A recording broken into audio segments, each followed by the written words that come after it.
अनंत कोटी ब्रह्मांड नायक महाराजाधिराज योगीराज परब्रह्म सच्चिदानंद भक्त प्रतिपालक शेगाव निवासी समर्थ सद्गुरू श्री गजानन महाराज की जय. हा अनुभव आहे सांगलीवरून सौप्रिया मोहन कुलकर्णी या ताईंचा. देवतेची असती संत, संततेची देव साक्षात. जय गजानन. मी आज गजानन महाराजांच्या विषयी अनुभव सांगायचं ठरवलं खरं, पण खरं सांगायचं तर मला माझ्या वयाच्या 32व्या वर्षापर्यंत गजानन महाराज कोण, कुठले, त्यांची समाधी शेगावला आहे, ते शेगावचे गजानन महाराज आहेत याबद्दल काही माहीत नव्हतं. एवढंच काय, मी तर त्यांचं नाव देखील ऐकलं नव्हतं. या भक्तीच्या वाटेवर प्रत्येकजण कुठल्या न कुठल्या देवाचा भक्त असतो, त्यावर त्याची नितांत श्रद्धा असते. त्याप्रमाणे मी पण श्री गुरुदत्ताची भक्त होते. त्यांच्यावर माझी नितांत श्रद्धा होती. सांगलीला राहत असल्याने वरचेवर नृसिंहवाडीला जाणं होत होतं, पण माझी श्रद्धा गजानन महाराजांच्या दिशेने वळवण्याचा योग भगवंतानेच घडून आणला. त्याचं असं झालं, माझे दीर हे पंढरपूरला बँकेत नोकरीस होते. ते विठ्ठल भक्त. ते नियमित विठ्ठलाच्या दर्शनाला जात, पालखीला जात, आणि एक दिवस त्यांना पालखीत ठेवलेली गजानन महाराजांची पोथी प्रसाद म्हणून मिळाली. ते अविवाहित असल्यामुळे त्यांनी ती पोथी माझ्याकडे आणून दिली आणि सांगितलं, वहिनी, हे गजानन महाराज खूप मोठे संत आहेत, त्यांची प्रचिती ताबडतोब येते. मी पोथी हातात घेऊन किती वेळ तशीच स्तब्ध बसून राहिले. त्यातील फोटो वगैरे बघितले आणि देवघरात पोथी ठेवून दिली. पण रात्री झोपताना मात्र सतत हा विचार होता की आता हे महाराज कोण, कुठले? मी तर दत्तगुरूंना मानते, त्यांना सोडून या महाराजांना. त्याच विचारात रात्री झोपी गेले आणि काय नवल, मला पहाटे स्वप्न पडले. मी नरसोबावाडीला गेले आहे, दर्शनाला गेले. प्रदक्षिणा घालताना माझी नजर शिखरावर गेली. तेथे पाहते तो शेगावचे गजानन महाराज. मला खूप आनंद झाला. पोथी घरात आल्याला महाराजांची प्रचिती आली. दत्त आणि मी एकच, हा संदेश त्यांनी मला दिला असं मला वाटलं. सर्व देव नमस्काराः केशव प्रतिगच्छति या उक्तीची प्रचिती आली. लगेचच मी पारायणाला बसले. मग काय, गजानन विजय ग्रंथाची ख्याती आपण सर्व जाणताच. एवढी त्यात गुंग होऊन गेले, मला भानच उरलं नाही. मी दशमी, एकादशी, द्वादशी अशी पारायण करण्याचा सपाटा लावला. 3 मुलींच्या पाठीवर मला मुलगा व्हावा ही माझी इच्छा त्यांच्या कृपेने पूर्ण झाली. मुलाला दर्शनासाठी आणीन हा माझा नवस पूर्ण करण्याकरता आम्ही शेगावला ऐन सीझनमध्ये रिझर्वेशन न करताच निघालो. मला शेगावला जायचं एवढंच काय ते होतं. गाड्यांना तुफान गर्दी. माझ्या मैत्रिणीचे वडील म्हणाले सुद्धा, कोठे चाललीस? म्हटलं शेगावला. रिझर्वेशन केलंस का? म्हटलं नाही. मग तुम्ही एवढे 5-6 लोक कसे जाणार एवढ्या गर्दीत?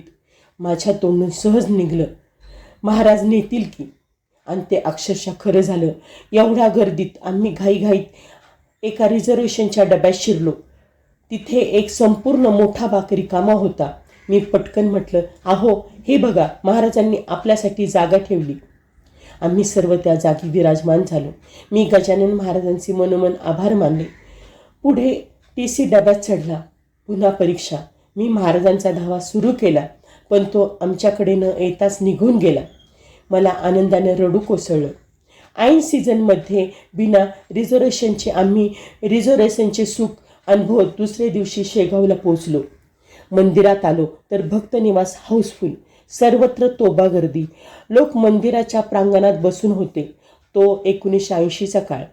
तेव्हा आजच्या इतक्या भक्तनिवासाच्या सोयी व्हायच्या होत्या. मी ह्यांना म्हटलं, तुम्ही लॉज बघून या. हे तिकडे गेले. मी मुलांना घेऊन सामानाजवळ महाराजांच्या स्मरणात बसून होते. सांगायची गंमत म्हणजे नमस फेडण्याच्या विचारात जसा रेल्वे गर्दीचा विचार डोक्यात आला नाही, तसा दशमी, एकादशीचा विचार आला नाही. एकादशीला शेगावला नेहमीच खूप गर्दी असते. प्रचंड गर्दीमुळे यांची चिडचिड होत होती आणि मनातल्या मनात धास्तावून मी महाराजांचा धावा करीत होते. इतक्यात एक 15-16 वर्षाचा मुलगा एवढ्या गर्दीतून माझ्याकडे आला आणि म्हणाला, तुम्हाला खोली पाहिजे ना? तो अकस्मात कसा आला? मलाच खोलीविषयी कसं काय विचारतो आहे. काहीच न उमगून यंत्रवत हात समोर केला. त्याने माझ्याकडे एक किल्ली दिली व सांगितले, 45 नंबरची खोली आहे, आणि ताडकन निघून गेला. मी अवाक होऊन बघतच राहिले. इतक्यात हे आले आणि तावातावाने ओरडले, तुला महाराजांनी दशमी एकादशीलाच बोलवलं होतं का? मी काहीच न बोलता त्यांच्याकडे किल्ली दिली आणि सांगितलं, 45 नंबरची खोली आहे. आता अवाक व्हायची वेळ ह्यांची होती. आम्ही सर्व तिथे गेलो. 45 नंबरची खोली आमच्यासाठी उपलब्ध होती. कॉमन संडास बाथरूम असलेली जुन्या पद्धतीची ती खोली होती, पण आमची सोय झाली होती. मी जाहीर केलं, दर्शन झाल्याशिवाय खाणे पिणे काही नाही. खूप लोक आले होते. रांगेत उभे राहून दर्शन घेतलं तेव्हा समाधान झालं. त्या संध्याकाळी शेगावला महाराजांची पालखी निघणार होती. ती माझ्यासाठी एक पर्वणीच होती. माझ्या आग्रहाखातर आम्ही सर्व पालखीसोबत चालू लागलो. पालखी देवळात परत येत असताना बाजूला असलेल्या एका मंदिराच्या शिखराकडे माझी नजर गेली आणि मी आतून मोहरून उठले.